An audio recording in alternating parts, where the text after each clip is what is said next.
আনিছিলে 50টা চালান পেকেট আছে total weight আছে 664 গ্ৰামছ এজন মানুহ আটক কৰা হৈছে তেওঁৰ নাম চিলাবুদ্দিন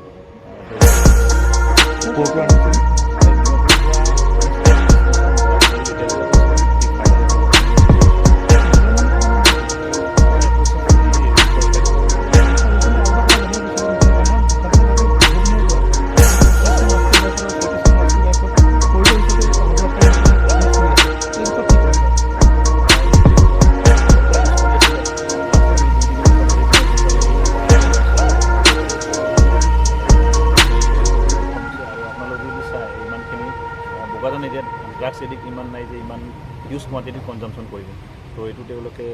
কৰিডৰ হিচাপে ইউজ কৰে আৰু ইয়াৰ পৰা অসমৰ বিভিন্ন জেগাত যায় আৰু কেতিয়াবা ইয়াৰ পৰা এইটো ৰাস্তাতে বাংলাদেশো যায়